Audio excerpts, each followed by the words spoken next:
All right, all right. Hello, hello, everybody. Are we live, Matt? All right. So, welcome back, everybody. We are getting into episode 6 of our Spelljammer campaign. It's been a little bit since we've been here. We've been cooking some stuff up behind the closed doors. We got some projects coming out. Matt might speak a little bit on that here in a minute. But we are going to be jumping back into episode 6 of our Spelljammer campaign, which is a heavily modified Light as Xerxes campaign, just because I looked through the book and realized there wasn't a lot there, and I wanted to add a lot more because I felt there was a lot more we could do with this campaign. So, to go ahead and get our introductions started, first and foremost, my right hand in most walks of life and in all things I do, I've got Dayton playing. Howdy, howdy, ladies and gentlemen. It is Dayton here with the Tin Man. And I'm excited to be back, guys. It's been too long. It has. Oh, yeah. We also have the wonderful, talented, and with a very good voice, if I may say so myself, Miss Marina playing.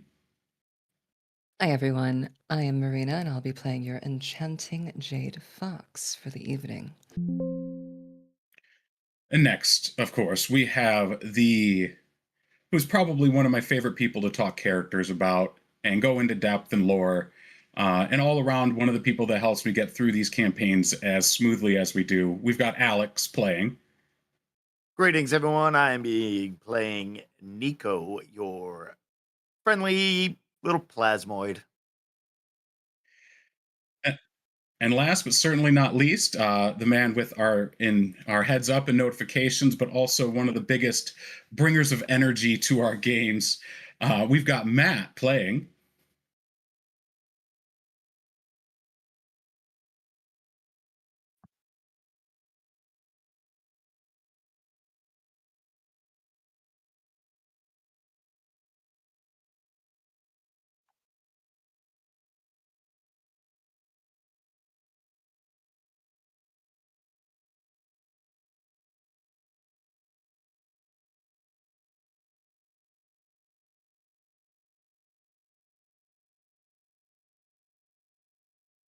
It's only, Yeah, I think it's been like five-ish, but yeah, around there.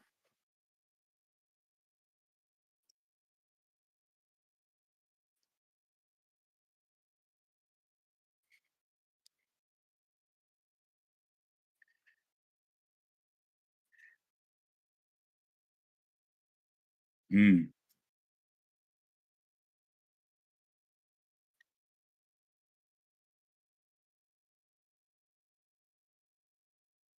woo, thank you.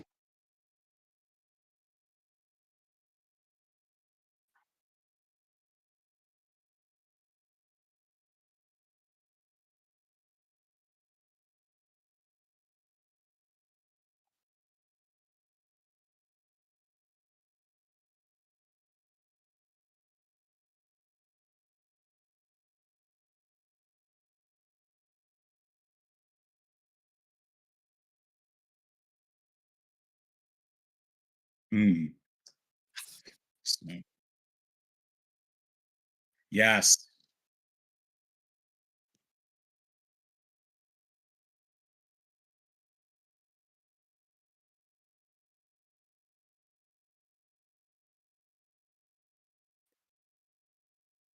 Mm.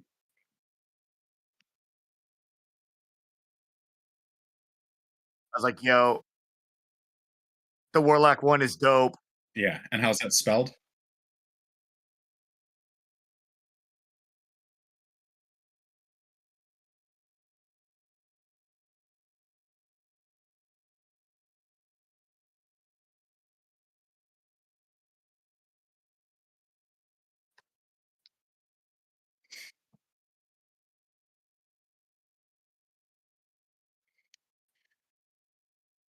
All right. So it's been a little bit, but previously on Echo of the Astral Sea, Valen, Jade, and Czar ducked into an alleyway to get away from the arson down the street and avoid a potential tale from Elodra.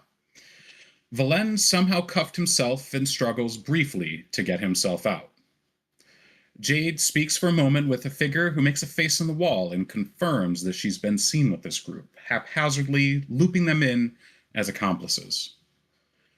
Tin Man and Nico push through town and head towards Gift Town to meet with Cannon Master Arnott, a business acquaintance of Nico's and apparently close friends with the Silver Liner. Just as importantly, she informs Tin Man that the Dove is what's called a condenser unit that has something to do with super heavy munitions and the type of energy that Nico gives off with his crafts. She handed Tin Man 3 blanks, shots that could be fired from the Dove without any unexpected side effects, like the individual who was, most likely, spaghettified when Tin Man loosed the Dove in the fight with the Lodra. They share a moment to mourn a lost friend before Arnott hands Nico a briefcase, stating that some of the contents were inspired by their previous work together, and she gets the feeling that he'll need it. And then they depart for Nico's shop. Czar, Jade, and Valen work their way through the crowded and celebrating city streets before Valen is called out by a street performer, who tries to wow an unamused party with some locking tricks before giving up and just handing Valen a child's wand of knock. As they get back to the Happy Beholder, Czar finds himself captivated with a conversation with a flump named Jigglebean, who is bartending in place of Large Luigi, who has been diligently serving customers. They retrieve their package from their mysterious benefactor and learn they now have a ship in the parked in berth 47 down at the docks. Also, with a note saying so, is a spelljammer meant to be installed and used to control said ship. Jade and Valen take a moment to stake out to make sure no one has followed them back, giving Valen a moment to speak with some fans of his. After they find a place inside and settle in, they receive a letter from Nico telling them to meet them at his shop, so that they have a place to stay that evening that won't charge them an arm and a leg. Nico and Tin Man speak on their history, and Nico makes a connection. He recalled Orvis, his creator, taking in an old autognome for repairs, and that autognome telling a much smaller Nico at the time about his works and the people he sees. That autognome was Tin Man, also in the infancy of his sentience. Tin Man clarified on the night he was almost kicked out of the party, describing how the Dove had consumed an enchantment on Scarrock's spear and suggests that Nico meet her. Nico, using his Identify, gains an insight into the Dove and gets lingering memories, including one of greatly expanded perception. One was distant and chaotic, railing against its confines. One was quiet and subtle, incredible danger and enchanted, or incredibly dangerous and enchanted. 3 of them he got little from, and then from a shell that was recently fired, he got wisps from the casing of relief, of an incredible capability of perception, and a final breath. Dove then introduced herself to Nico, who is surprised that there's a person inside a Tin Man's firearm. You can sense them too. The memories. So as we come back, we find ourselves in the Happy Beholder. The jovial atmosphere is infectious, though some seem to be a little more taken by their drink and by the atmosphere, as it were, as you see Czar settled in, elbows down, chatting happily with the flump named Jigglebean at the counter. Jade and Valen, what would you like to do in this moment? You've been informed that Nico would like you to meet him at his shop. Yes, I think kind of surveying the area and realizing we went to the wrong place with good intention. I'm gonna kind of look over at Jade and the note and kind of just say, "Race you there," and Sorry, go ahead. and see if she's up for a bit of a challenge. Valen's got the zoomies. Race me You wanna where? race? Where are we going? Well, unfortunately, I think I've led us astray here, and we really should be over at Nico's shop. Nico's shop. Yeah. Okay, where is that located? Is it a safe place? Can you bet your life that we're not going to be tailed? No. You sure about No. No. I've seen your methods, Never. I've considering never been you there. still have Singe. I mean, I could only do so much to help you with that, dear. I She'll kind of kinda look over. like it, you know. And then no, I don't know. It could be a trap. I've never really met this Nico guy very much, but I know Tin Man's over there, and I can trust him. And if he says we should head that way for a nice, safe room and board, I'm gonna probably trust it here. He's never left me behind, you know. Makes sense. That robot friend of yours, from what I observed from a distance, was very useful. So I can see why you'd want to recover him. The slime one, though, I'm not really sure about that one, but We can if you say so. actually agree on that, maybe for the first time on something. For the I first, do not know much about him. He's pretty crazy. All those slimes that keep going around the force is too much for me. you have an aversion to goo. It's something we share. Yeah, actually, fire too. As much as I wear this proudly and start like wiping it off, that was pretty painful, and my beard is like singed and stuff, and definitely more patchy than it was before. And It was already pretty patchy. yeah, I mean, the elven beard was never a strong cultural trait, you know. And then I will, kind of just see if she's up for a bit of a race. Do I know where? I have no idea where Nico's shop is, so this is kind of silly to. Nico did mention that, or he had instructions on his note. Oh, yeah. Or Wait a minute. And I directions. just unfold it, and I'm like, oh yeah, it's right down here. That's actually not that far. It's just 2 districts over. The hippo district. And Actually, you're literally right. It is only 2 districts over. I wouldn't lie about this. He knows. He remembers the map. It's all right here. Jade, take a peek at that map because she kind of lives here, and she's it as a- a local. Is it a She race? might know a better way. That's going to determine how much I let you. And I'll like flip it around and back real quick.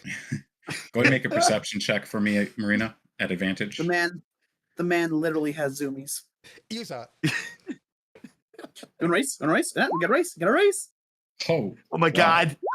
Oh, Thank you. Yeah. That's a 30. Thank you. You pick up the shapes really quick, real easy, and you know exactly where it is on the map. It's over in Gift Town. It's on the edge of Gift Town. I Do definitely I think I know a fooled her. shortcut? You can try to find one. I'll have you make a navigation check. In fact, I'll have you both make a navigation check. Or not What? navigation. Thank you. I was Wait a gonna minute. say. A survival. Survival. Oh, okay. Thank you. I'm still playing our other game. Oh, come on. Come on. So, Marina, with a 30 in your perception, you absolutely map it out. And with a 17 survival, you head out, and immediately Valen is left in the dust. Valen, with a natural 1, you stumble getting out the front door. Still looking at the map. When I put it down, she's gone. I'm like, whoa, that was fast. Could I add insult to injury and cast Druidcraft and just, wrap his legs in some vines? Absolutely. As he's looking through the map, I'm just like, You snap, devil. and I'm gone. He's holding it up, but he doesn't worth realize the doing. light's going through it, and you can see the entire thing. Well, yeah. So, Jade, you take off and you head out. What kind of speed are you running here? I am going to jump up to the roofs because I'm not going to deal with everything below with all the people. So I'm going to find my way up there and just start jumping over roofs and just, doing ninja crap. Okay. And as I'm Parkour. right, exactly. Using her rose whip and like getting better, Catwoman stuff. Yes. As she's doing that, though, she'd like to put her finger to her ear at some point, and if she could reach out to her contact and fill him in on what's been going on. A spy. You send out the signal, and you continue on your trek across the town, and it's as you're nearing your final destination in Gift Town that you hear the signal come back, and a familiar voice says in your ear, "The usual place, dear?" Sable, it's the fox. Hmm. How are you, dear? Things are complicated, Jade. Of course they're complicated. I have a lot to inform you on what's going on over here. And I have some information for you as well. Perhaps we should meet face to face? Would you be so kind as to give me passage? I'll send you the key. Midnight. Thank you. And the contact cuts off. What's it mean? Mason, what do the numbers mean? Valen, you take off. You try to take off, realizing Jade's already disappeared, but very much like a school bully with his shoelaces tied, you go to run and trip immediately over the vines that encase your feet. You manage to pull your way through and then start heading out towards Gift Town. It is early evening, so as we come back to Nico's shop, there's about probably 20 minutes before the other two arrive. Nico and Tin Man. Dove floats above your shoulder, Tin Man, and stares at Nico, awaiting a response to her statement that you sense the memories as well. Okay, I was gonna ask about them because if I'm understanding correctly, Mark, those are they're not Nico's memories, right? Correct. They seem to be emitting from the ammunition itself. Okay. But you had mentioned that it is similar to it's similar to my memories of Orvis, correct? Like towards the end. Insofar as they are disjointed, but you have sort of experienced them in a fourth person perspective. Yes. Okay, because like essentially that's what I'm trying to figure out. Is like, is it the memories of how I understand like Orvis, or is this like, wow, this is like third person viewing somebody else's memory? From what you can tell, it seems like it's a mixture of magics. Where whatever sort of energy is radiating from this ammunition, you seem uniquely positioned to be able to pick up on it and read it, as it were, to experience it. It's a little different from Orvis insofar as those are intrinsically linked to you. Okay, got it. So yeah, with Dove saying that, Nico's like, yeah, it's weird. It's similar to how I know this, and basically show her how like I have enchant weapons in the runes and like the structures and stuff like that. It's like I can tell you everything about this. I can teach you. Are you actively weaving magic right now? Yeah, like I'd say yes. Okay. Tin Man, you noticed this before Nico, but you both do notice it. As you weave your magic, you see as it spins and sort of gravitates in your hand, little wisps, almost like what are they called? The loops of plasma that come off of a sun.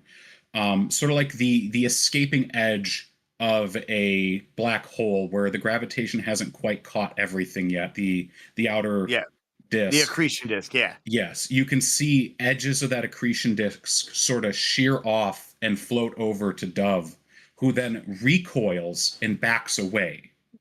And then they sort of come back to you as if they are equally gravitated between the two of you. Interesting. And I'll stop. Like, see, notice if she's backing away, scared. I'm like, oh, okay, it's I can do that. I can tell you how to do it, how it works. Why? I don't know. Just sort of These, something you woke up with one day. yeah, exactly, Tin Man, exactly. I know that feeling. But it's weird with Dove. What you mentioned, the memories. It's like, yes, it's a similar feeling, but these are not mine. And like I genuinely, question. Can we try something? Sure. Please begin again. But I want you to think of someone you know. Think of a specific memory, one that is not important to you.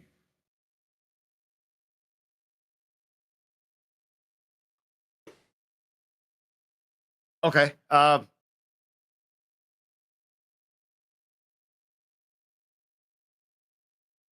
about one of He's the old stories I told you? Yeah, and I will basically think about some of the I don't know, the adventures that Tin Man told me about with the mining company, or some of, to be honest, I'd love to say like most kids growing up, his stories of like shootouts and stuff like that, and we'll just and Nico likes to build firearms. This is like, he'll think about like Tin Man describing some of the guns of the other people he had bounties on or Stacking whatever. guns. Yep. And yeah, Go we'll ahead. start basically. I'll cast magnify gravity. Okay. Tin Man, you watch as Nico begins casting magnify gravity and contains it in his hands. And you see the similar magic as before. It sort of seeps out of his body. And you see Dove reach forward a single finger, and the smallest of wisp pulls away and sort of absorbs into the metal of her hand, giving it a pearlescent cast for a moment. It sort of ripples over her body, and you can see it light up the threads of her lace for a moment. And you hear the telltale sound of an ejecting shell. That wasn't me. And it lands on the ground next to you and rolls up and hits you in the foot. You see a silver shell similar to the ones you'd seen before, and this one has a name. It's already been fired, and you have the feeling that this is the one you fired earlier today. On it, it says Yaroslav.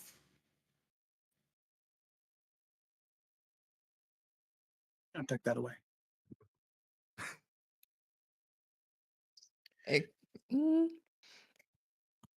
The Tim Man, what was that? Did I catch him like pocket it?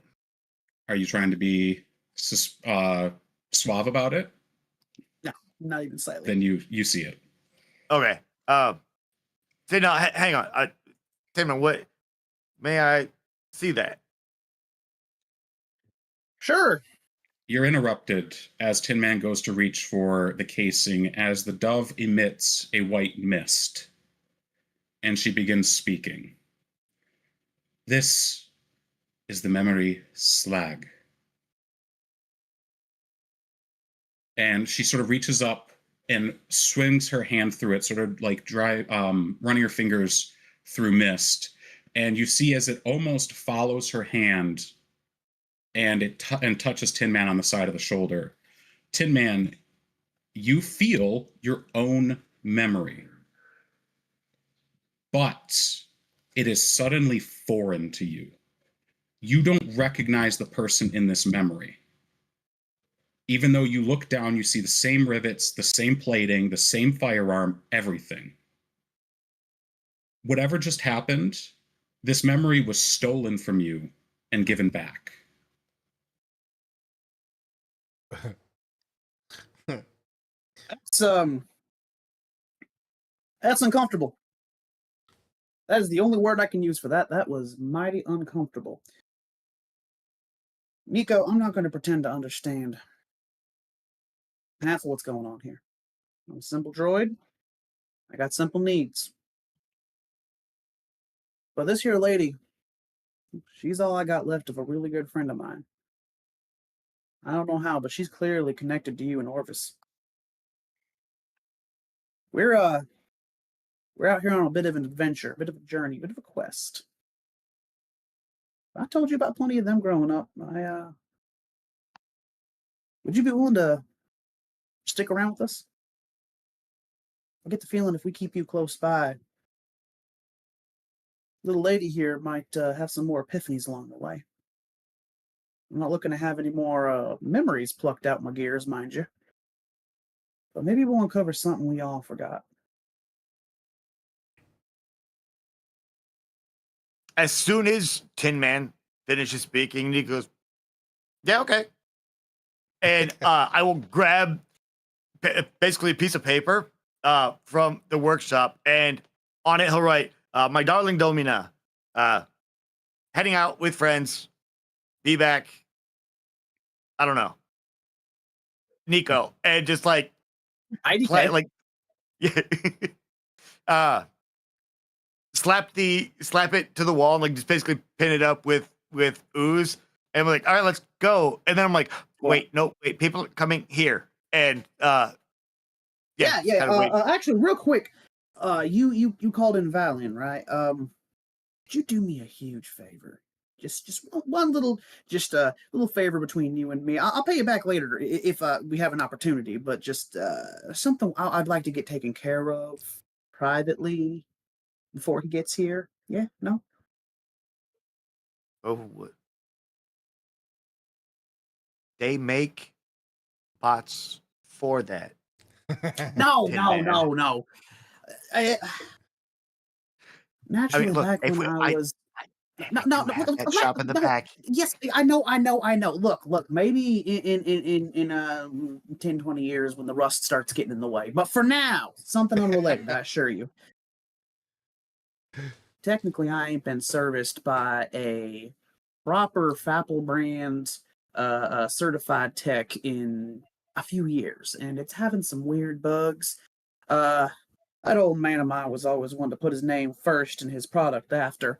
I got something that, under certain circumstances, likes to make itself known. A bit of what you might call an attract mode, a demo stage.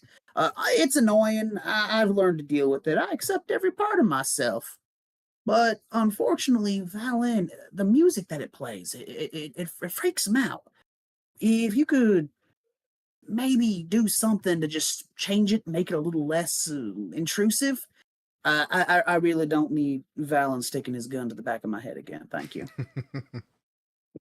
Okay. Well, Nico will just kind of like head over to usher Tin Man over to the workbench and kind of pick him up, plop him down on the workbench, kind of, like bring over the light like a dentist light, and kind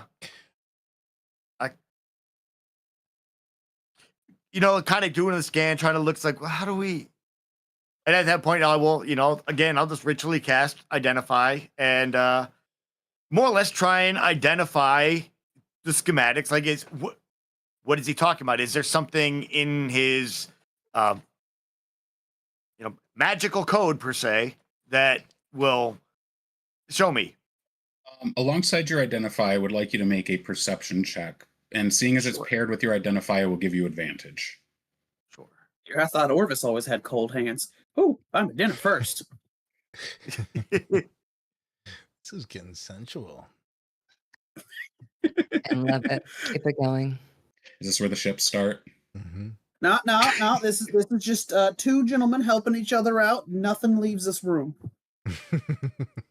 What kind of service? Mark, were would you looking take an for? investigation over perception? I will. because you're looking for something specific. Oh, How about a yeah. 22?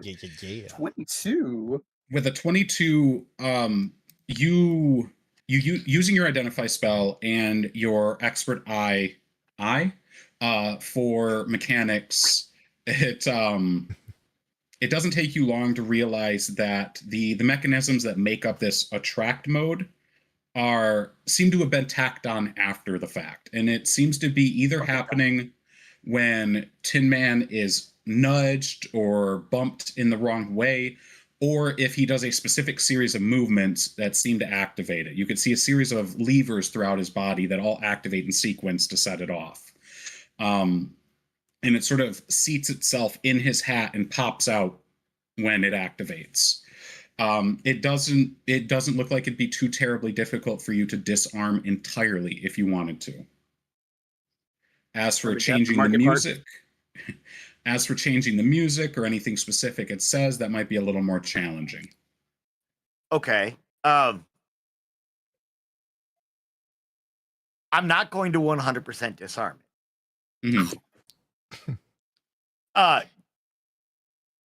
I am going to use the alarm spell and see if I can't rewrite or refunction his sales alarm mode as a kind of like a sentry mode for Tin Man. Like essentially rewrite it completely from a sales to kind of like a, I don't know. Yeah, sentry bot mode. So you're thinking an alarm that he can set off intentionally while he's in in his sentry's rest if he needs to. Correct, something like that. Okay. Let's say you, DM. With the 20 minutes you have, you can absolutely get that mechanical working started. So you can sort of cut down the music, as it were. You can sort of take out the entire audio element if you know which levers and which parts to remove, and that leaves a nice little spot for you to put something else back in if you'd like. As for getting it to activate intentionally by Tin Man, that will require some adjusting of levers and mechanical parts. That might take a little more intricacy and time to complete. Okay. No, that's fair. It's like essentially, yeah, as long if we can get rid of the audio component or like change it somehow. Mm-hmm. For sure. Yeah, Um, right now you have the audio component turned off by factor of that Tin Man cannot even activate this anymore, unintentionally or intentionally. All right, Can work Tin with that. Man, I think there we go. And a little more work. I think we might be able to turn you into a bit of an alarm bot. We'll get to that. For now, I'm just trying to stay as inconspicuous as possible. And I like to think of as we're finishing it up, Nico just kind of like flips Tin Man's hat back over like a hatch, just try like it kind of tack welds it, like gets everything, yep, sealed back up, and like, yep, good as new. So Jade, as you arrive, you hear the sounds of some odd audio stutters and mechanical doodads being activated. You know, your typical that sort of deal. And you can hear Tin Man's voice fluctuating up and down, like, howdy, y'all, howdy, y'all, until eventually you hear a clang. All done. And you get the feeling that whatever they were doing is now finished, and you might not feel too bad about intruding. However, Valen has not arrived yet. Right. And they don't trust me, or she would assume that they don't trust her. So she's going to, I guess, sneak in. So describe the shop to me. Is it large? Is it a tiny hole in the wall? Is it like a warehouse? Is it something So- that she could climb up the rafters and kind of gaze from a distance and just observe? Nico's shop is a very humble 2-room abode. The majority of the room is his workshop, and it's sort of in a 3/4 to a quarter, where 1/4 of the space is taken up by what's a bedroom of sorts, and then the rest of it is open floor plan that's sort of sectioned off by desks and bookshelves. You get the feeling that unless you came in through the window of the bedroom, and I only use air quotes because Nico probably uses as storage, that there's no way you could enter this without either of them noticing you. Right. Yeah, the Be front small. the front quarter is the one that looks like the ice cream store. Yes. Okay. Makes sense. That Well- said, you hear a more prominent voice in your mind as you see that the heel of your shoes, your heels there, sort of bring out little tendrils of roots. Why be shy? A queen makes herself known. I was gathering that. Thank you. I just didn't want to alarm these ones. Such tiny little hearts. I don't want them to get scared. So she's going to, of course, make herself known. Is the door closed? I'm assuming the door's closed. Nico? Oh, probably wide open. To be honest, I Wide think it's open, like okay. we walked in, and if I'm in my shop, it's like, so that front shop is basically my room storage, but it's also a front. The back looks like, as Mark said, desks in a workshop, but it looks like just a straight chop shop. Like it's your kind of like Of course. Like, all sorts of Tire. like I do Yeah. whatever arcane wise. You've got different projects here and there. It's like, yeah. I'm just imagining every hole in the wall auto parts store I've ever been to, where it's like Right. owned by two dudes, and there's just parts and grease everywhere. Yeah. It's The like if best it was possible an place in old town. used. Yeah, it's like if it's a local auto parts store, except for if they also worked on spaceships and laser guns. That's awesome. Exactly. The cool stuff. Yeah, the good stuff. The Well, stuff those big corporations are too much of cowards to work on. Jade is going to take a note from the vampire book, and she's going to kind of lean in towards the entrance and knock on the wall. And she'll say, "Knock, knock, boys." Howdy, y'all. I mean, kind of glaring over at Nico for a second. Mm. Howdy. I hope I'm not interrupting. Nico just extend his hand out and just wave as I'm, patching up. Nico's like, "Oh, you're the lady in the chair. Well, welcome back." Thank you. It looks like I'm the first one here. The others should be joining us shortly. They're, of course, a little slow. Nico, Tin Man kind of looks up at Nico for a second. Old Captain there isn't with you? Are you surprised? Little bit.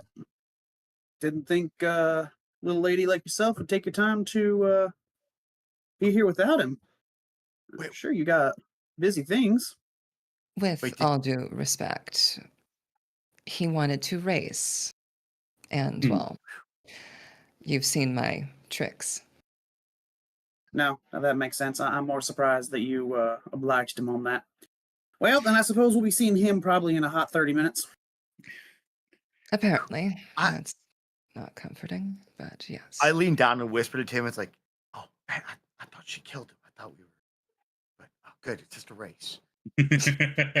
Can she hear that? Do I roll a perception check? to hear it? Probably 100%. Nico did that. Like, yeah, I thought she Loud killed him. whispering. Yeah. With all due respect, if I killed him, I wouldn't be here. That's my exact thoughts. Yeah. I'm more surprised you are. You're really smart. Consider that? me a stray cat. I don't know. I feel like I owe you guys something.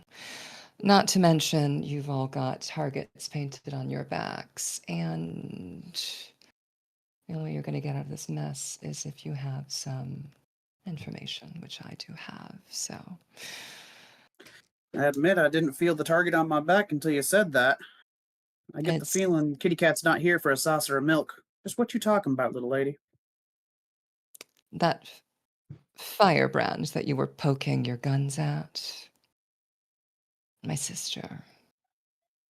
Oh, Yeah, she's got quite a bit my of it. apologies. No, that's the thing. I did not ask to be rescued, and yet you all came. And I have a funny feeling it's because of a certain person you were speaking with. I'd like some information if you have it. Do you mean y'all didn't go over to Large Luigi's? I would have thought Valen would have gone there first. Oh, no, we did. I'm just curious if there were some parts left out. Valen doesn't seem the, what's the word? He's not very thorough.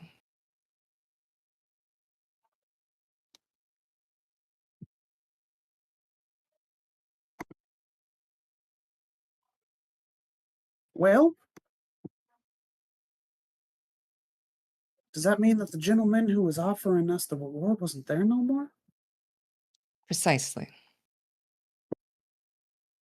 Unfortunately. And Jade's gonna kind of show a soft sadness to her, mixed with a little bit of irritation. She's gonna look away. All right, then. Well, clearly there's something you know that I don't. He looks over at Nico. That we don't. Oh, there's a whole lot of stuff I don't know, like most of what you know. So, hey, Well, if Valen needs help, you you know, let's one problem at a time, Tin Man. It's been a busy day. again, he said he wanted to race. It's not my fault that I knew the route better. All right, then.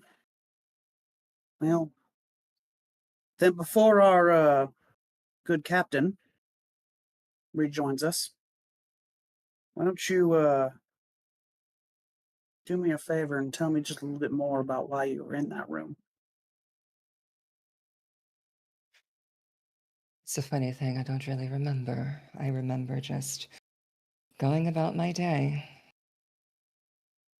I had a drop off that I needed to collect. Very important information and supplies, and I've been drawn away from it. I think I remember a baseball bat or something hitting the back of my head, and then I just blacked out. Not my usual forte. I'm usually more perceptive, but I was distracted. Happens to the best of us. I woke up tied to Well, a chair, really upset. Yeah, I'd be pretty upset you about think that. all this stems back to your sister there? Part of it. I get the I've come feeling you across two ain't thick-blooded at all.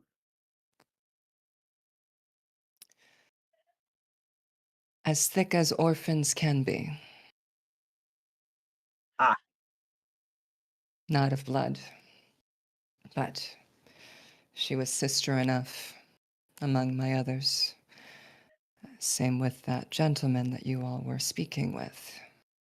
He's also one of the circle. And here she was putting fire to the building. Well, look over at Nico. I never was much one for blood. All right, ma'am. Yeah, Well, it sounds to me like we all might be in a bit of a predicament. A bit, unfortunately. Which is why I really did not want anyone to be involved. And again, I'm grateful that you helped me, but now I have some sort of sympathetic relationship with the rest of you. I don't want to see good people die. Well, then, I can certainly respect that. And I may not look it, but I do believe I've been in similar shoes before. Hmm. Now, my understanding was that gentleman was offering us a potential reward. Valen was rather excited about it. It No, was it received. was Czar. Czar was excited about it. Sorry, continue. It was received. Well, It's certainly something wonderful as well, but anytime that man offers something, It is not given freely out of the goodwill of his heart. There's not much left. Well, I hope you don't take this the wrong way when I say the sort of circles I imagine you run in, the sort of folks, at least my personal experience, that's how you folks operate, ain't it? Have you heard of House Saloja? Marina, Unfortunately. it's as you say, House Seloja, that you feel Magdalene's influence take over. And Tin Man, you see Quicksilver sort of seep down from behind her eyelids, and then retreat a moment later.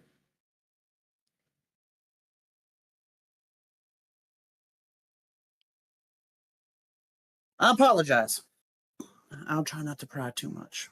I know folks of your sort are play it close to the chest. I can understand that. I'm sure Valin's already given you an ear of it, but we're on our own little mission here. We got someone here in the rock that we need to meet on behalf of a friend of ours. And the end goal is to leave and eventually move further into the belt. Now, I don't know exactly where you plan to be here in even 3 days' time, but if it would benefit you to skip town, I think we can help with that. Ain't that right, Nico? Kind of elbow him in his blobulous form. We're going on an adventure, ain't we, buddy? Whoa, wait! I get to go on a Tin Man adventure? Oh yeah, there's gonna be shootouts. There's gonna be high noon draws. Jade tries Yes. to smile, but you can see that her face kind of like tries to shift back to a cold, serious tone. And Does Nico see that? almost like she's a doll. Just her face shifts into like a porcelain doll look. She's not hiding it. You definitely see it. I saw that. She smiled. I saw it. No, that's impossible. Them their topsiders never smile. That's a myth. It's as you each start beginning to talk about which species and which types of people like and even can smile, that you hear the familiar trudging of someone coming up towards Nico's shop. Philend. I hear combat boots. I had a little bit of spunk to add to the race here, but as I tripped no, do it. Yeah. As I look over the letter and she's gone and I trip and eat it, I'm gonna try to do that kind of like Willy Wonka roll, right? Yes. And kind of like The Gene Wilder. As I kind of pull up, my feet are undone, and I casually just walk out into the street, kind of like stretching, like the old timey stretches where you like lean down. And I'm like looking for the kids again. And I'm gonna like give them pointers on how to do a race well. It's all about starting slowly so you can finish fast, right? And like as I'm doing it, I have no idea she's like that far ahead. So I'm just kind of getting like this elven prancing jog going as I keep moving. And it's like long strided as it gets out, and I just start cooking it through the streets. But really, I'm looking for my green jacket too as I'm running through. I'm looking for that helpless middle-aged person that I did a decoy with it. So yeah, I'm cooking fast, but also like, yeah, I need to find this jacket. Make a perception check for me, and we'll see if you find it. Fun fact for our audience, Gene Wilder said he would refuse to do the Willy Wonka roll unless he could do that flip. He wanted to make sure that the audience would never actually trust Wonka. Oh. One way or the other. So with the 13 perception, you catch a glimpse. It throws you off your stride, but you catch a glimpse, and you get the feeling that if you go after it now, you're going to be hitting your meeting a little bit later than you expect. Yeah, that's fine. I'm like, hey, I stop mid step. I'm like, hey, get back here, dude. And like, you just rewrote the canon. Those combat boots I heard, someone unrelated. Yeah, it was just a gift walking through. You see the dude, you see the guy look up, look at you, his eyes go wide, and he goes, "No, it's mine!" And he just starts sprinting off the other way.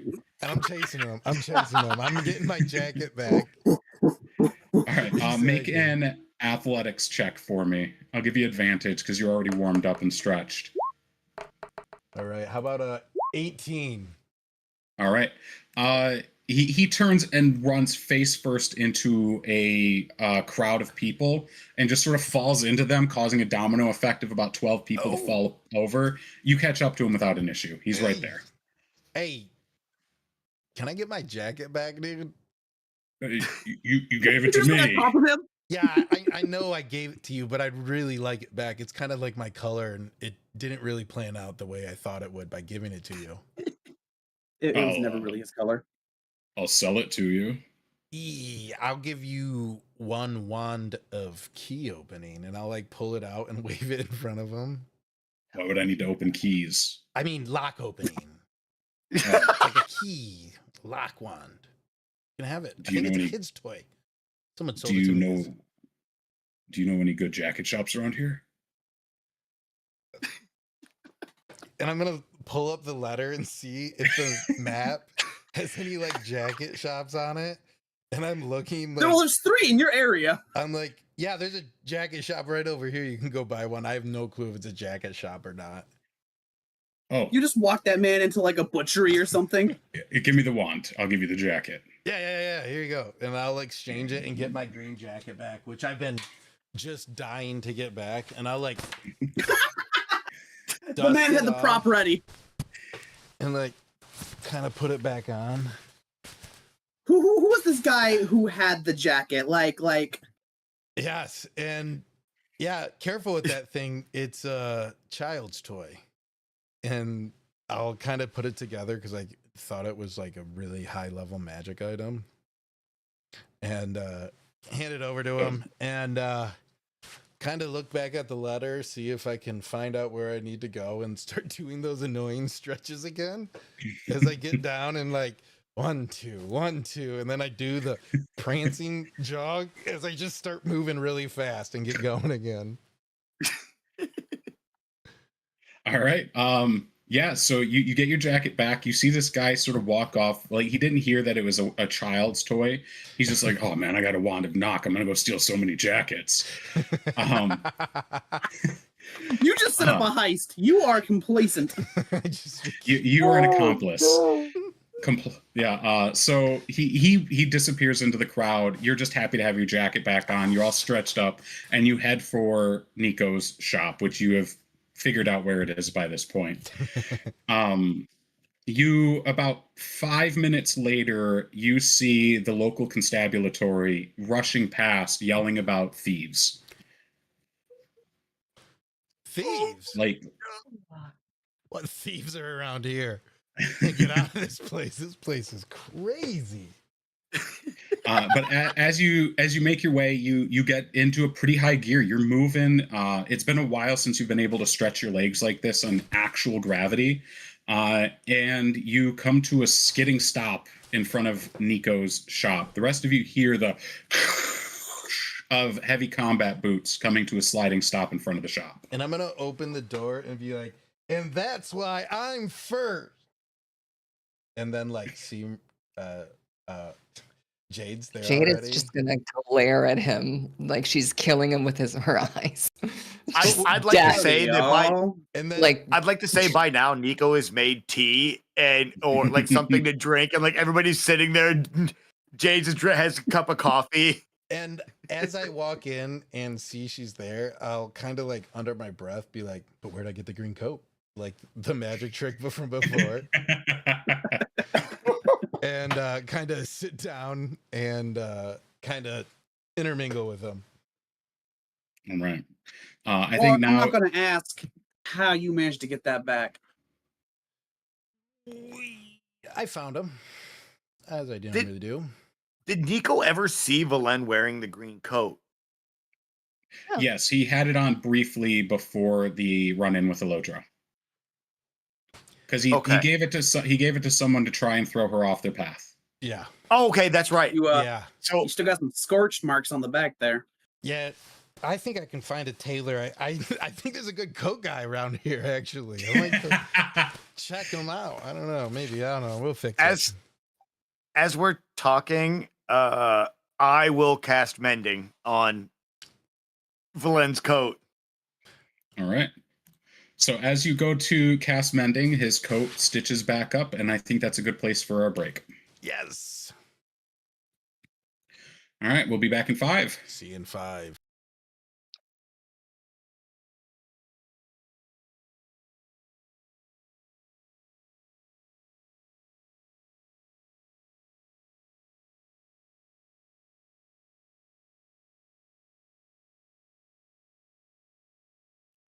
Boom. I'm there. You hear me. Thanks for tuning in. We're back live after like 6 weeks, 5 weeks. I lost count. I was so drenched in this new project. I can't wait to share it. It's called Table of Tales.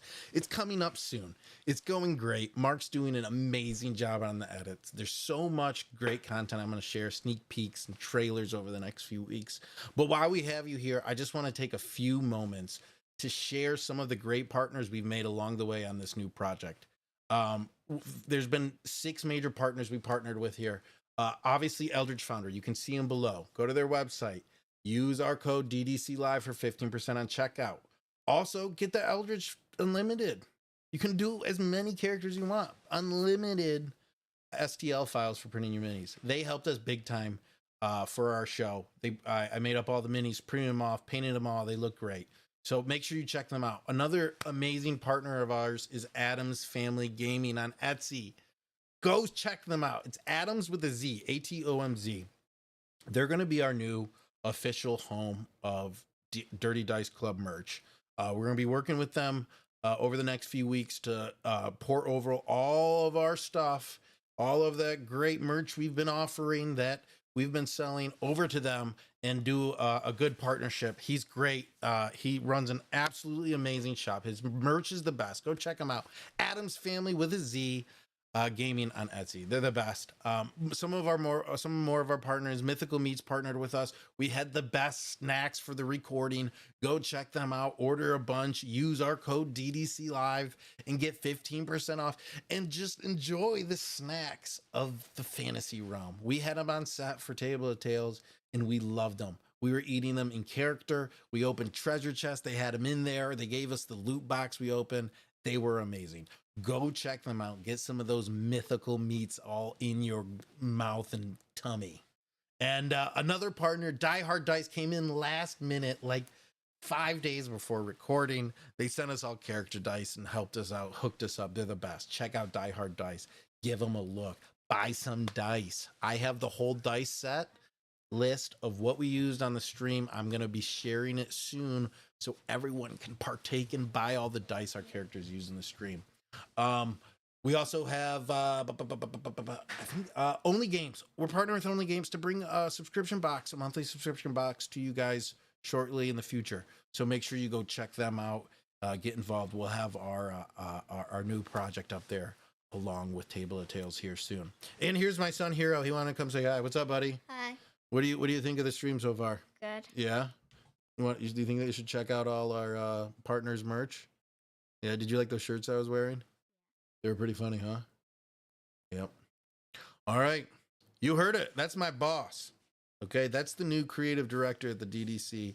He's running the show now. All right. This is kids production now. We're produced for children, kind of by children. Okay. I'm like a grown child. So our new content is going to be really unique and special. It's an actual play with kid players, kid talent. They do a great job. Alex and his daughter Sakura were the first on it. It was amazing. And I'm going to share more and more soon to come out. Teasers, trailers, everything. Anyways, check out all our partners. Check out all. There's I forgot I'm on the solo camera right now. There, yeah, you see Akira in there. Go check out our past episodes on our YouTube channel. Get caught up on past episodes. Figure out where I lost my green jacket and how I just got it back. I'm looking fly. I love this thing. I've missed it so much. It's hot as heck in this room, though. This puffer jacket's not doing me any justice. Anyway, stay tuned. We're going to be back in a few minutes here. Thanks for tuning in. Thanks for watching. And, Thanks for showing us some love. Check out our partners. See you soon.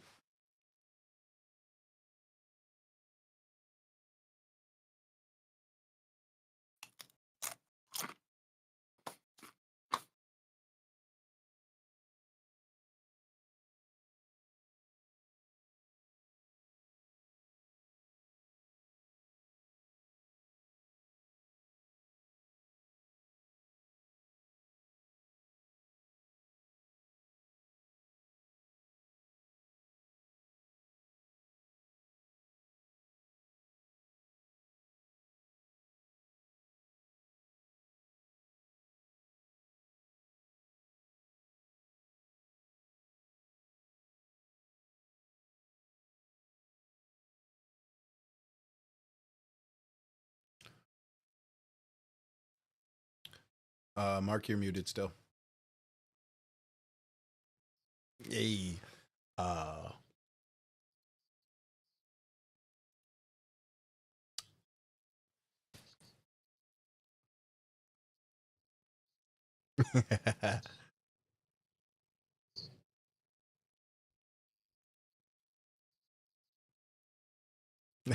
Yes, you can't give it to them too much.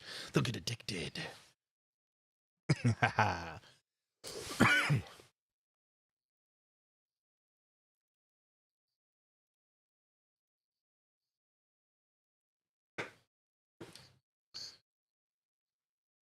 Ooh.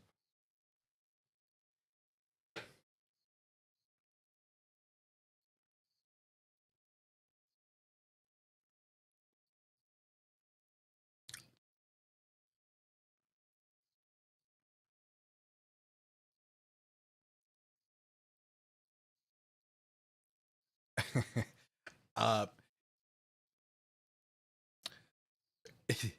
and Valen's not shy about making himself at home when he gets in. And he's going to take out one of his hammocks and from his bag and start stringing it up as he's kind of like talking to everyone, just like immediately, like barracks bros. I just got to the squad bay. This is my corner. You know, keep your stuff cleaned. Don't touch my stuff type energy, you know. Real like boots to the ground, like military training from his past.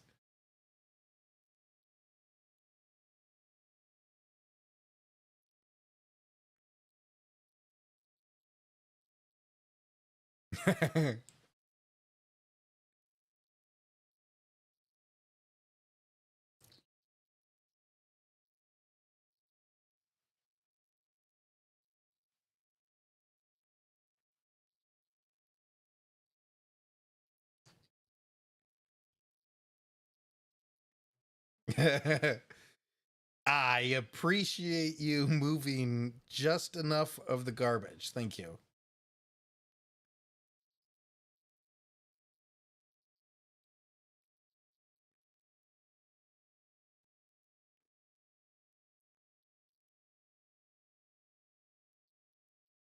Okay, drop the gloves. This is military issue.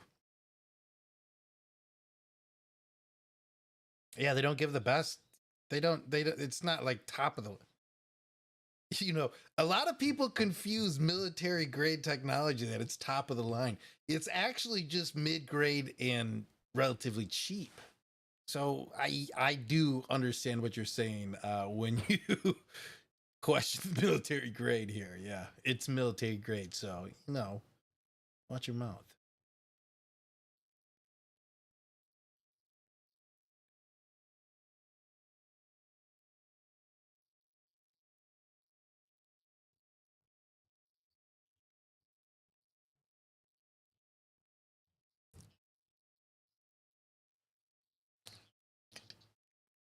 Various colored runes and everything. It's like garbage, you say. And as I'm doing this, I'm going to slowly, with one of the tendrils, untie the hammock from the wall as Valen is like goes to sit in it. It's just going to it'll slap down. Yeah, so I'm sorry, we were muted there coming out of break. So real quick, DM, could you just I know. I said it before we started streaming. I always forget to unmute the break. So real quick, Mark, please Yes. retell exactly the scene I forgot to unmute for that is now unmuted. Okay. And then we could just go back in the edit for the YouTube. Yes. Okay, so We're learning, guys. We're learning. Oh, This is why I- absolutely. What was that, Marina? This is why I drink. Please carry on. So as we come back from break, Valen had just arrived, or is just arriving at Nico's house. He has shown up late, if not fashionably so. Nico has already got everybody their drinks. They've all settled in, and they've been chatting while they wait for their illustrious captain to arrive. And so like I said, I start setting up my hammock and getting ready. What's really like telling that I'm like moved in is as we're all talking, I'm like undoing my boot and like taking them off. Like I'm really getting comfortable here. And yeah, as Tim looks over to Nico. You did say that we could bunk here. I didn't think he'd make himself at home quite so, but that really is on you. and Nico's over 100% over there helping him like string up his hammock and like clearing off all the boxes, making just making this perfect valley for his hammock to just swing in. And I notice it and kind of, thanks for moving the trash out of the way here. And Whoa. Trash. One man's projects is one slime's projects is another elf's trash. So don't take it the wrong way. And what? And I kind of like stretch my neck around like and what do you call that? And like again stretching the pseudopod, like pointing from the other direction to at I pull up the flamethrower and kind of like hit it on my hand, right? And I'm just like, this is military grade technology.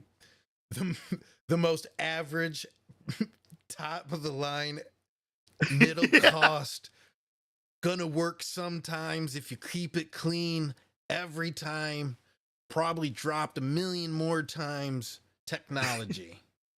And when I would need it to work, and I'll like pop it open and like try to like light it and like shake it, because I know like if I don't shake it and do it just right, it's not really gonna work. So I'm like, and then it like and does a little tiny flare. okay. At that, he's like, and you called my trash. Nico just touched one of the boxes of a half-finished project that was probably a flame attachment for one of Arnaud's weapons, and that just didn't work out quite correctly, or we didn't have time to finish it. And as I touch it, it's like a gout of flame just comes out. Yo, weapons discipline there, slime ball. Tin Man's gonna look over at Jade. A sympathetic relationship, eh?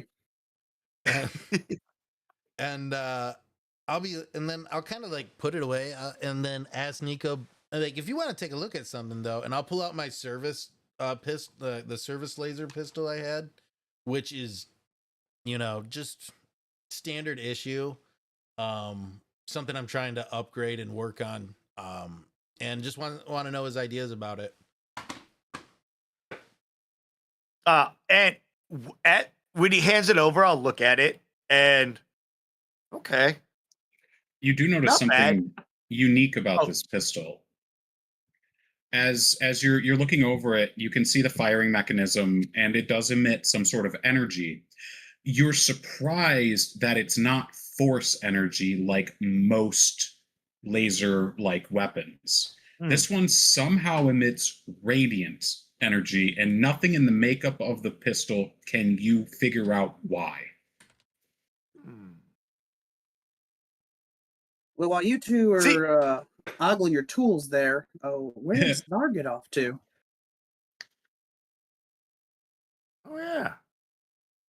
But while I've got Valen's gun, I am going to transfer my repeating shot from my pistol or hand crossbow to his gun. To his pistol. Yeah. As you attempt it refuses. Oh, okay. So it's already got it. Well, oh, that's not. It's a nice piece of Standard work. issue. Fun's like, yeah, I'm surprised too. Never seen that before. You're like, I'm like, standard issue, and it's like, I'm gonna turn right around and just hawk it at Tin Man to see if he can catch it. Like, I'll catch it. I've never seen that before, and just like try to like boomerang it, see if it happens again. Like holding it barrel first. Yeah. Like, hey, Tin Man, do you have deflect missiles? As a matter of fact, I do. And I give him like that, hey, Tin Man, heads up, right? As like the second before I throw it, but also like, playful. So yeah, I'll just kind of stick my finger up, and like the triggering mechanism, it just kind of catches on the guard. Standard issue. I admit I ain't had nothing Xerixian in my hand before. Certainly felt him on my backside, but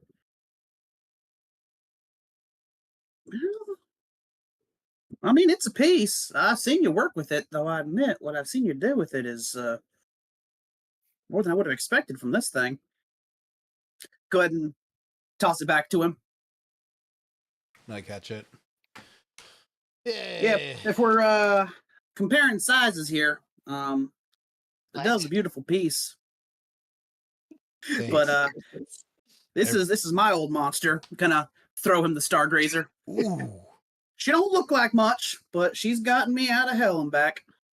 You've held the Stargrazer once before, Valen, and it is truly an impressive weapon. Yeah, that's a bit much for me. I've always done little lighter guns for close hand-to-hand, more of a close combat. Use it in with your sword as well. No, well, look at me. If someone's gotten close enough for hand-to-hand, I've made a mistake. I enjoy it a little too much. Yeah, I suppose that is how they train you, don't they? You do. They sure do.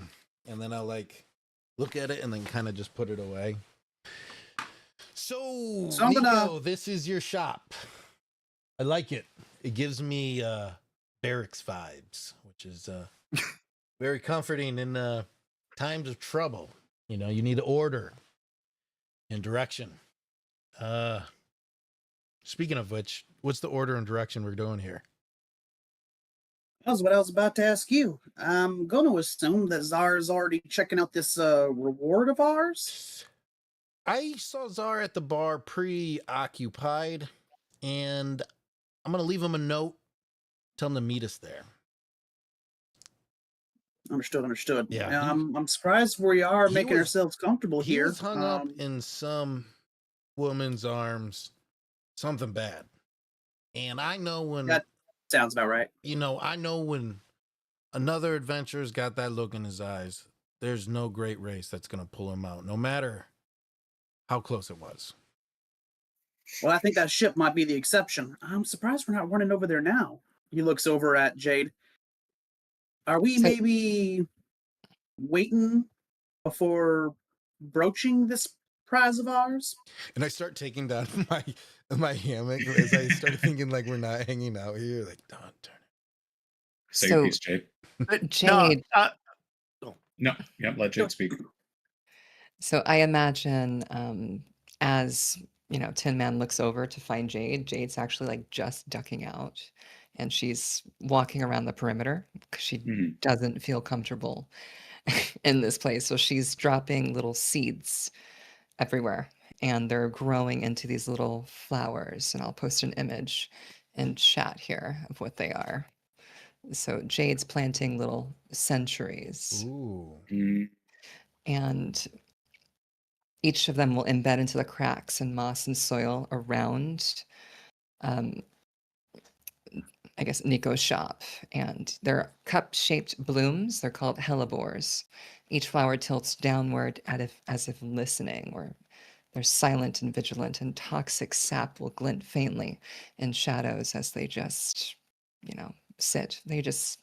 She's paranoid. She's Yeah. seen some stuff, so she just wants to kind of put Assurance. some feelers out there. Insurance, exactly. Any other person would look and be like, "Oh, that's a pretty flower," but they're actually, they're watching. Jade, as you're taking this moment to secure the perimeter and put out feelers, as it were, you see on the back of an adjacent building, as you're sort of in the alleyway behind Nico's shop, you can see what looks like John in chalk is a doorway. And you can see written on it, the key. Mm. Jade's gonna smile as if she's seeing a former lover, and she's just gonna barrel. She'll kind of look back and see the others doing whatever the hell they're doing, and she'll just kind of Well, that didn't duck take out. long.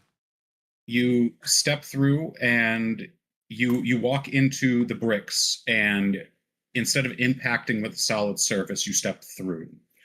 You're immediately accosted by the sense of old, well cared for leather, alcohol, and smoke in the air. The area seems to be a small coffee shop, sort of like in an evening, dimly lit, books all over the place sort of feel, almost like a lounge. And you can see standing behind the bar there, with on the left side, you see the line of stools, and then on the other side, the booths. You see a tall, dark elf with immaculately kept hair, a plunging neckline, and a loosely fitting shirt. You're early. Always. Far be it from me to complain. You never You're here. do. It'd be rude. Hmm. And it is a long held rule of mine not to be rude to pretty women. Let's keep it businesslike this evening. I do hope you have that package that I need so desperately. Yes, but in our line of work, there's always an exchange. But I'll keep it easy this time. Hopefully. That's a first. I'm feeling Jade's gonna kind charitable. of see if there's any like fruit or like something on the bar. She'll just kind of pluck a cherry and just nibble on it if there's anything there to nibble on. As always, it's immaculately kept, and there's always some sort of bar food nearby. Mm. Yes, well, I need only for you to answer a question of mine. Shoot your shot. Does she still stir in your veins, seeking to Oh, break free and breathe? she's gotten stronger. I've been trying to suppress her, but every time I use her abilities, every time it's disabled, it's getting worse. Jade's gonna like shift. She's gonna look a little, usually her normal composure, her icy queen kind of, it's gonna dip a bit, and she's just gonna look down at her hands and start shaking a bit as she kind of folds them and gleans them. Sable, I don't know what's happening He anymore. reaches forward and encases your hands in his in what is a surprisingly gentle motion for him, one without the usual intent. And he sort of tries to pull your hands apart and then places one in his and holds it. Jade, you're among friends here. I have your medicine, and we are looking for a cure. We've lost contact with Yaro, but Sati says that she's on her way to try and help how she can. Sadie, Sadie. do you trust her? Only as far as you trust me.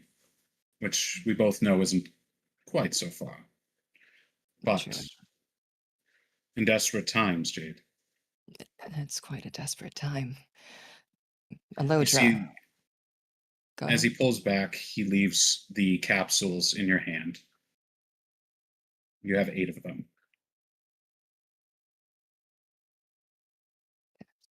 Great. You were speaking of Thank you. Elodra. Yes. She gave me a warning. If she sees me again, she won't be so liberal with her efforts. She let me go away. I don't know if I could take her, but now there's others. I'm not alone in this, Sable. I don't know if you've seen anything or felt, but I've adopted some friends, I could say lightly, but I don't know. I don't like that they're involved in this. I don't understand. It complicates things. I don't like complication. But everything's always been complicated, Jade. This is It's just a complication for your side. it's true. I have heard of some, I presume, of your traveling companions. What Sadie's been keeping an eye through Morana. Though I get the feeling this is without Our Lady's knowledge. She was in here just a week ago. She spoke of your celebrity racer and of the unique otter gnome.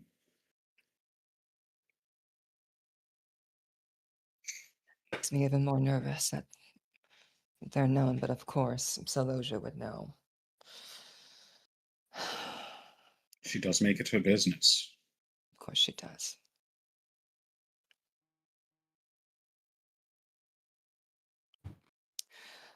I may need to extract to get out of here. Thanks for Yaro's- the follow down South DM. Yarrow told me that he had secured extraction for you. Is that not correct? Yes, some sort of ship.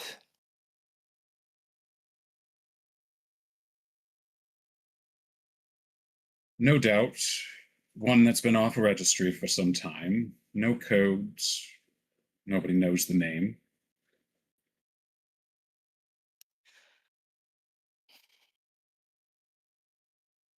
It's in a dock.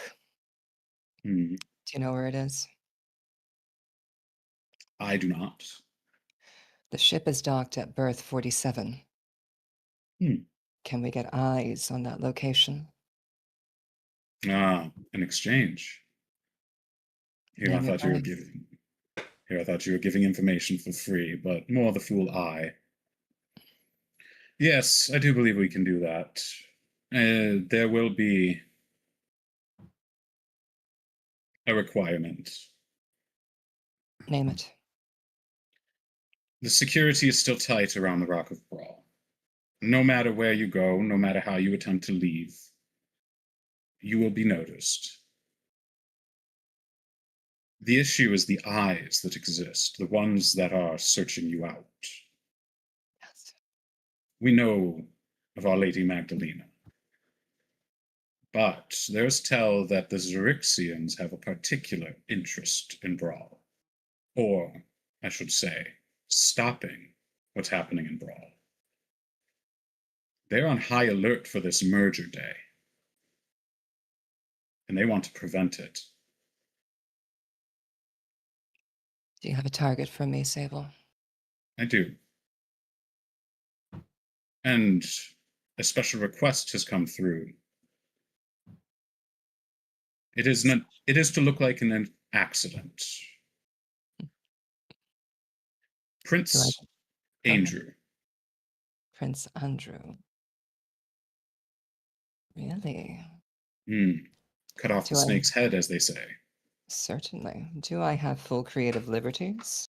You Or do do. I need to consider casualties? Ah, innocence. Yes, innocence we should keep alive. However, It is my understanding that just about everyone in the localized area, as it were, will not be of the innocent stripe. They rarely are. We have heard that they are holding the ceremony as Andrew officially signs over his princedom to Rataclax. It will be held on the bridge between Midtown and Hightown. A symbolic effort. We thought perhaps you could collapse said bridge. I could do that. Do you have would I be given assets? Possible demolition? Big toys, big boom? Considering the nature of the security, you will have to procure on site. Understood. But you may use my credit. Your credit? Of course. I have friends as well, Jade. I know, you're very popular. You may No. speak to a canon master, Arnott, who speaks and works very closely with me on matters of, we'll put on a fancy jacket and call it rebellion. Okay. Anarchy. Quite. Delicious flavor, like blackberry wine. A vintage. He turns around and he searches through bottle after bottle, and he pulls one down and sets it down. Don't forget to drink when you take your medication. Calling me out. So hard to do business with you when you do things like this. Well, you know my motto. Business is my pleasure. And you always know how to treat a lady right. I try, Jade. Now, treat yourself right and take care of yourself. I look forward to seeing you again. Please give Onyx my regards. The good Always. doctor has always done so well for me. You know where the door is. Have a wonderful evening. Thank you. And Jill. Oh my Okay. god! Oh, I'm sorry. I'm sorry. I was holding it the whole time, but man, that was something. Awesome. Oh, Wow. Shakespearean. That was that was a 007 moment. I am sorry. Okay. All right. Sorry. Go ahead. Continue. And back to Nico. Yeah, so Marina, you step back out into the cool evening air. The sky is exactly the same shade as you left it, but you can see the red shift blooming in the distance, giving an almost rusty, laying an almost rusty sort of blanket of light on the world around you. How do you feel in this moment? Me? Yes. Oh. Some relief, to be honest with you. Well, Jade will feel relieved knowing that she has her meds with her. She'll be taking them later in that evening. But she's also got a wee bit of dread because she's not sure if she can get her mission done with these boys running around with her. So she'll have to decide if she wants to pin them in or not. So she'll have to play her cards very right and very swiftly. Very jarringly, and interrupting your thoughts partway through, you hear that same voice break into your mind again. I would like to say that while you are about to stifle me once again, I do always enjoy meeting Sable. I cannot wait to get my tendrils on him. Darling, if you touch him, we're going to have a problem. Oh, I mean no threat, Jade. Only anticipation.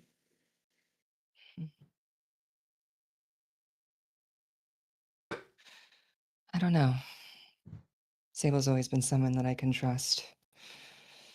But then again, do you say that because you want him to stop providing me with these potions and tonics that keep you at bay? You see as the flowers that you planted before have grown up into a almost humanoid shape, casting a silhouette on the wall in which front of which they're planted. The flowers sort of come up and take the place of her eyes. I say so because when I finally defeat this attempt to keep me locked away, we will need an advisor, someone we can trust. An advisor. That would be Sable. I never thought I'd see you as an ally. Shift of perspective helps, my dear. Certainly keeps things on the same page. Hmm. Don't stand so close to me, dear. She'll kind of lean back a bit. The vines and the flora that had grown up into the silhouette sort of just breaks and cracks and decays, and the flowers fall to the ground. I can't stand any closer than when I'm in your mind, Jade. Jade just looks really uncomfortable when she says that, but She sort of you feel her presence recede down to the base of your spine. Nico, Tin Man, and Valen.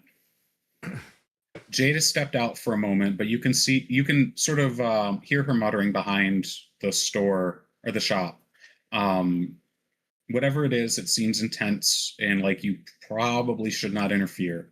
What are the three of you doing in this moment? Yeah, I think we're gonna As soon as go ahead. Tin Man, you take it. My bad.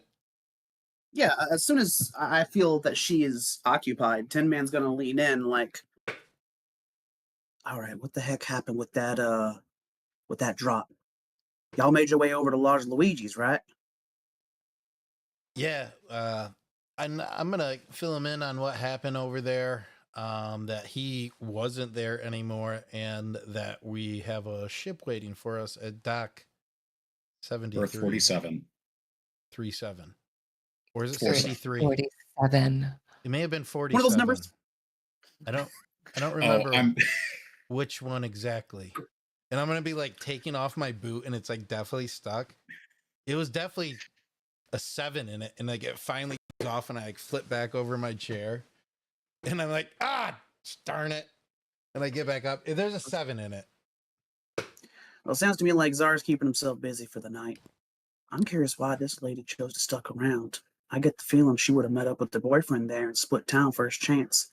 Yeah, she owes Why is she us. stuck with us? She owes us a lot. A ship. Topsiders don't owe no one unless there's money involved. There's a ship involved that we will get. And that's all I'm really worried about, is getting on that ship and getting out of here. Everything else we can figure out on the way. As long as she can get us to that ship, she can be a part of this adventuring party. We need a ship. I mean, You- does she need? Don't tell me these You boxes really are need- ships. There's a ship in a box over here or something. I'm gonna start like opening boxes and looking for. No, like, no, Valen, As- that's Tin Man's corner. But really, like, and you see, Nico's no longer a humanoid form. He's basically just a blob. On the floor. Can you? But yeah, basically, That's really awkward to have a serious conversation with a blob. Can you at least get on eye level? I don't want to be insulting here, but blob form is very difficult. Tin Man like picks up Nico and like puts him up on some crates. Don't be blobist. I'm I was not going to say, that's a little racist. I'm not trying to. I'm just, it makes it difficult when I got to look down at my feet. I'm sorry. That sounded Tin Man even just kind of worse. looks up at you for a minute. I mean, Really? I'm gonna, like, okay. not Nico even will look somewhat far oblige. up above you and like, oh my gosh. So as Tin Man goes to pick up Nico will just like elongate like slime wood, but just into like a giant column. And it's like, there, that better. And it just looks like you took a blob of slime and just stretched it upwards and it got stuck. It's definitely not cold in here, I'll say that much. Where did she go? She's I taking don't care of know. herself. I wouldn't worry too much about it. The way I see it is, if she wanted to split by now, she would have. I'm concerned that she's not. Did you see those Look, flowers I outside? understand. I understand your perspective. Yeah, she got to think about flowers, don't she? Nonetheless, I'm just saying. I ain't never met a topsider or anyone related to the clans that didn't work without getting something in return. And if we don't know what we're paying, then we're in a disadvantage here. So I'm just saying, let's be careful. I've worked with these sort of folks before. We might be dancing to a game that we don't even know we're part of. I have a small tactic I've used many times in my life, and it's called plausible deniability. And if we ask too many questions here, we might just exactly do what you're worried about here. You were I experienced with Valen's plausible deniability too. I That's say the Rixian tactic if I ever saw one. I say we just have a good time, see where it goes, get our eyes on that ship, and once we're on that ship, a plan will kind of happen, and we'll get out of here. You know how it goes. Like Well, that it just happened. Here's the way I see it. Zara is either already taken it and run by now, or he's waiting for the evening, giving us an opportunity to rest. I'm hoping he's concocting some way for us to get out of here, because it ain't going to be pretty. The other thing is, we got someone we still got to meet. We promised that we'd go and track down this mysterious figure on their own little island out there. We should really start putting some time on that. Now, the question is, this little lady, do we want her involved in our plans, or do we want to keep her on the outside?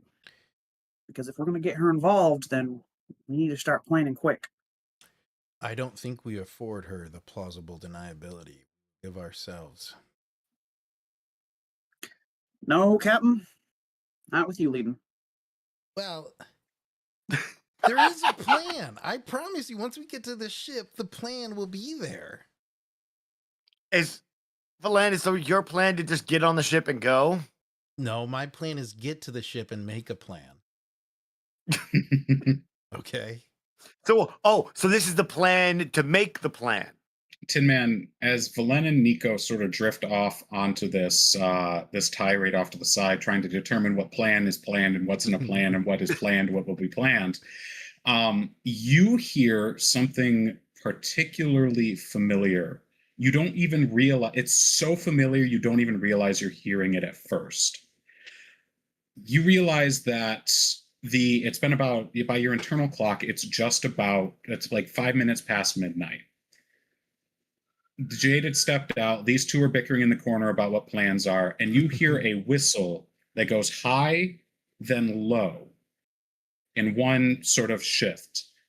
That is an old call sign from when you were working in the mines, when workers would go down into the mines to make sure that a cave-in happened, or to see if a cave-in happened, and to make sure it was sturdy. They'd give this whistle because it echoed very easily.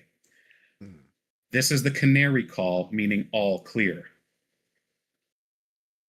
You hear this from outside. While they're having their conversation, I'm going to go ahead and sneak out there and see if I can make my way out to its source. As you step outside, you look up and down the partially paved roads of Gift Town. It seems they prefer the dirt roads, as it settles parts together on delivery and gives everything sort of a more rugged feel when it's got a little dust on it. You hear the whistle again off in the distance, and you head towards it. And you go up one street, you take a right, and you realize you're heading towards the edge of the Rock of Brawl. Ahead of you, you can see the expanse of the Astral Sea. And it's as you're fixating on the red shift that you so a door that you realize you've come to stop in the center of a crossroads. It's about time you showed up. Been whistling for half an hour. Do I recognize this voice? You don't. From an alleyway, you see a pair of molten eyes and a billow of smoke that obscures as a large lupine figure steps out of the alleyway. He's wearing a flat sorry, it's a cowboy hat, but it's like the flat ones that are round. Yeah. And he's wearing an old duster that seems to be charred and scarred in different ways. You could see on either one of his hips sits a silver pistol of intricate design, and in one hand, large clawed hand, he's holding a cigar. Now, I don't think you know me, but we got business.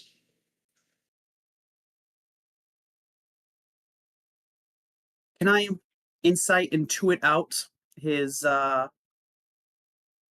meetings? You can. Go ahead and roll your insight.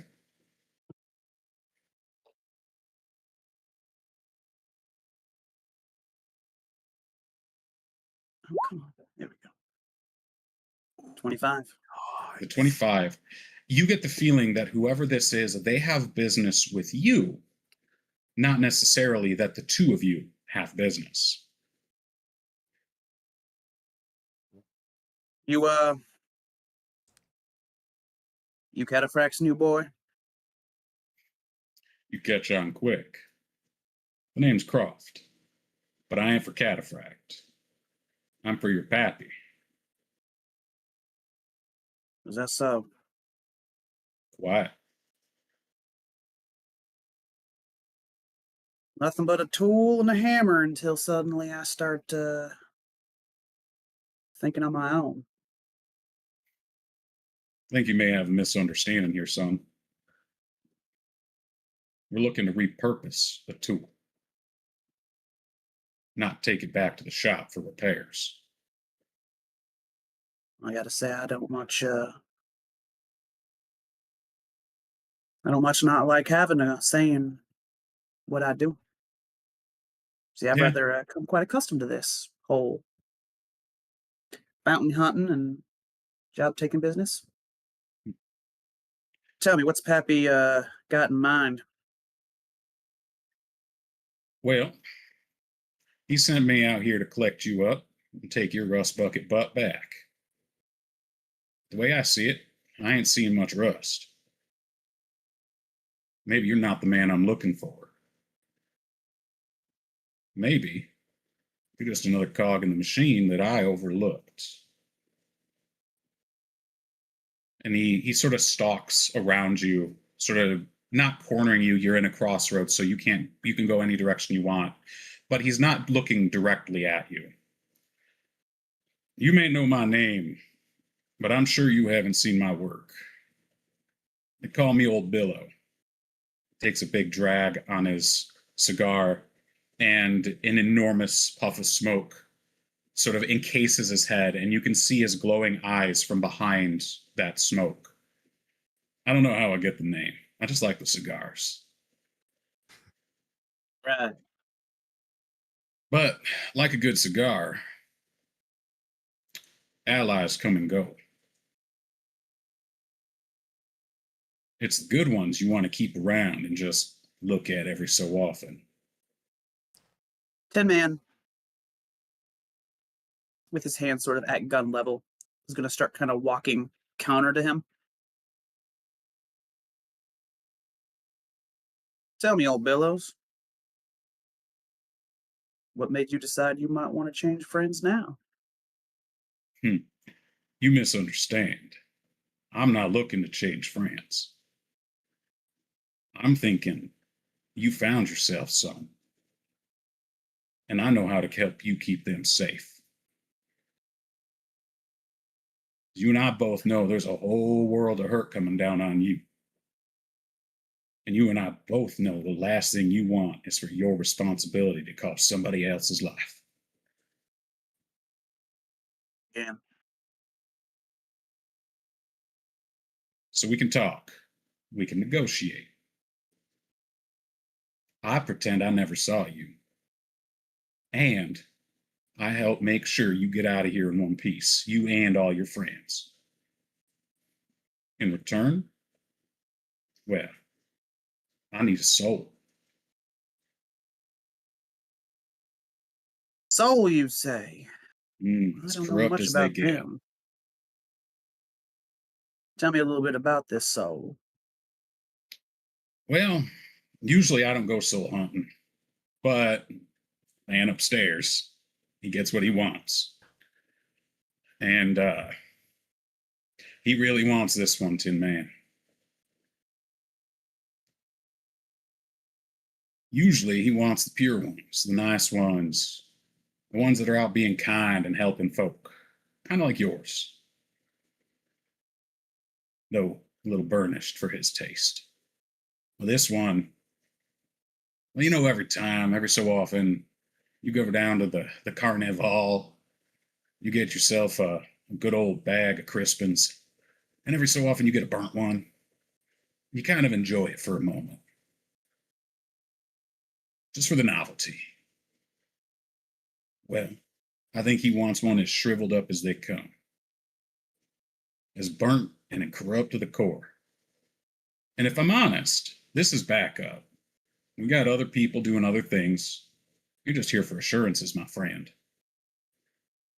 See, I would like to negotiate your skills to end our good prince here. That old boy Andrew, huh? Yep, you know him. I hear tell he's planning to sign something pretty big here in the near future. Yeah, they keep calling it Merger Day. A lot of pomp and circumstance for someone to take over your rig. Not surprised. And it would behoove me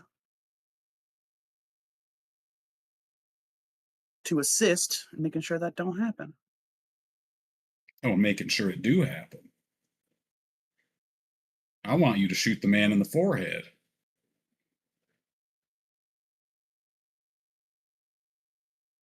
And you'd be willing to go against Pappy here if that gets your man upstairs what he wants? That's the funny thing about your pappy there, is he's a very practical man. And when he realizes how practical this decision was, he might be willing to turn the other cheek and look the other way. Regardless, This you get time. out of brawl free. And the next time we meet, That'll be an interesting day, won't it? all right, Billows. Take my gun away. Take my hand away from my gun. Take my hat. I think you got yourself a deal. Good.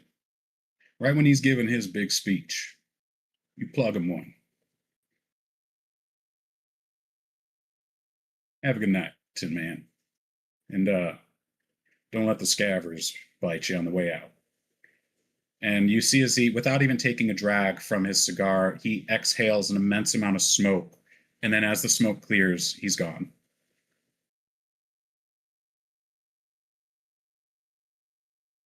Timmy's just going to kind of take a breather. He has a strong sensation that if this did turn into a gunfight, he might not have made it out alive.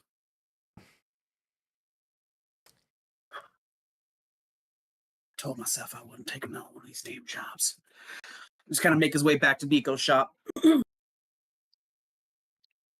Nico and Valen, or Jade, are you returning to the inside of Nico's shop, or are you spending some more time outside? I'll duck in, but I'm not going to sleep with them. Valid. She'll more than likely make something in a roof, or she'll, find some sort of like taller building across and just set up shop there. Just, Oh. you know. You find a nice little bell tower off of one of the gift buildings that looks like it would hold you up pretty nicely. There's no bell in it. It's just there for looks. Hmm. Cool. Right. Jade's gonna kind of create like a canopy of trees, and she's just gonna kind of sit in like this tree nest thing and just watch them from a distance. All right.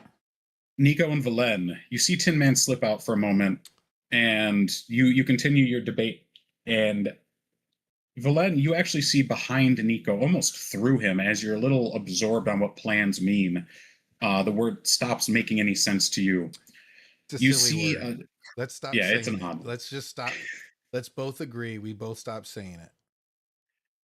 You see a gentle glowing of blue from the briefcase behind Nico sitting on the table, sort of peeking out through the seams of the briefcase. Time out. I got a new plan, Nico. Take a look at that bad boy behind you. That's asking to be opened. Yeah, so I'm still in slime form. Nico's head just pops out, stretches around and looks at it and goes, "Oh, yes, yes, yes, yes." And And yeah, suddenly arms, legs pop out, and Nico's instantly over at the box. I Go ahead, Valen. I know we weren't going to say that word again, but this is a good one. Oh, this is a very good plan. I think this right here is an actual plan. Yes. The start of a good plan. Okay, Nico, stop saying the word plan. as you click open the of the briefcase, you see a paper envelope, and inside the envelope there seems to be something circular glowing a gentle blue. On the front of the envelope it says, "I found this when securing some of his possessions. You should have it." That you, Nico? Yeah. Next to What? that envelope are 3 grenades that seem to be of an odd shape, sort of like an octagonal shape, and they seem to emit a gentle purple pulse of energy. I think I'm the you in this message here, and those are definitely military issue. I should take a look at these. I'm going to pull one out.